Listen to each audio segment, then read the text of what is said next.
about someone that you've heard that saying that he was a good man. I want to suggest to you today that what we need are not just good fathers, but we need godly fathers. The word good, that word, y'all, would not take us to heaven, nor will it take our children to heaven. The word good. Many fathers are afraid to be real fathers. They don't want to have anything to do with God or church. But real men, y'all, are godly men. Men who aren't afraid to take their God-given responsibilities and act upon them. Fathers, it's time to quit letting your wives or your baby mamas do the things that God has called you to do. Like raising your children for him, leading your children in devotion, being involved in church. Fathers, just stop being known as good providers and start being known as godly fathers. It seems that women, wives have been in the position of teaching our children about God and reading the word and praying in the homes. Father, it's time to start taking your place as a spiritual leader of the home and begin to teach your children biblical principles and praying with them. What we need is not just good fathers, but godly fathers. In our society, y'all, we've seen the role switch from fathers who should be raising our children to mothers and moms taking on that great responsibilities all by themselves.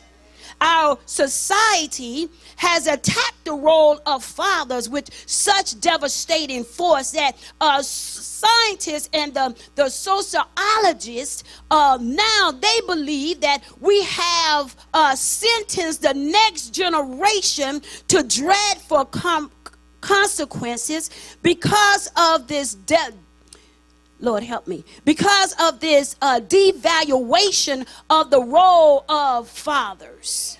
I'm just missing my dad, y'all. In good plans, however, God's plans is not the way how it is now, how it's supposed to be.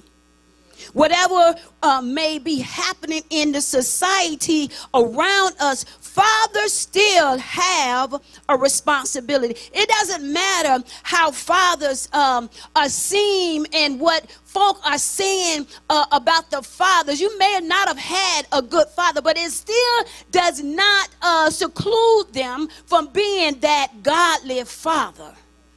There's still a responsibility that they must uphold. God is asking godly fathers to step up to the plate and execute the role that has been given and assigned to you to do within your hearts and your hands.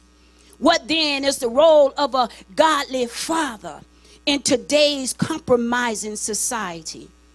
So since the world is feeding us what a father looks like, let me give you what the Bible says for our fathers. Just give me a few moments, y'all. I'm going to get past this feeling right about now.